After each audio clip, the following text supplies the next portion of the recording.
Bağla, bağla. Qaqa kim istəyirsə yəni idman qurğularını evlərə bərkidilməsinlə Uğraşdırması. Qəşəng ürək Uğraşdırılması. istəyən kimi bərpa eləyirik. Bəli, bəli. Kimə lazımdırsa. Əla, əla. Əla. Turnikdən ötürü da. Yaxşı, yaxşı. Rəssam, sıx bərkid. Qurğuları da asaq.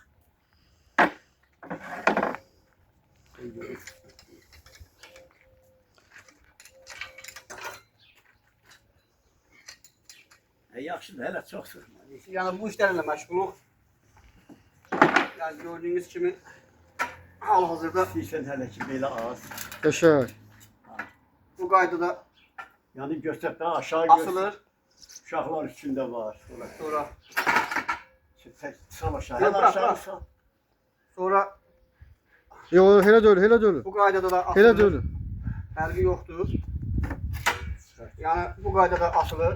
Ay sağ ol. Hər türlü. Fərqi yoxdur. Yəni iki üzrə asılmaq olur. Sal aşağı. Ha, la baba baba bu da böyle. Yəni bu qaydada da olur.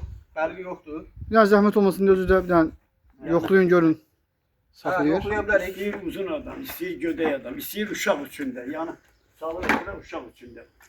Yəni bu qaydada yəni ağır çəkili adam 75 kiloqram gəlirəm hal-hazırda görürsüz də. Hə, qaldır. Yəni problem deyil. Qaldır. Ay sağ ol. Ay. Yox, elə hündürə deyirəm. Yəni Qalırsan. Ay sağ ol. Bana. hə. Yəni bu qaydada da olur. Yəni çəkinin görün. Bərilə, bərilə.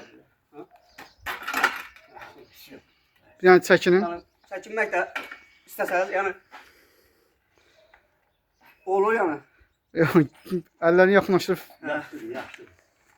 Yaxşı, daha indi mən Yəni eləmirəm. 100 kiloya kimi yəni çəkisi götürmə qabiliyyəti var. Yəni məncə 100 kilonu çox götürər. Orada da Yüzdən çox götürür, yüzdən çox. Çox.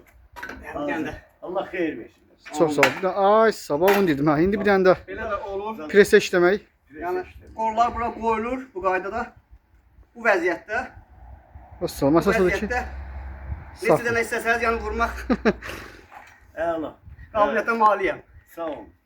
xeyirli olsun usta. Əziz qolunuz olsun. Sağ ol. Allah xeyir versin.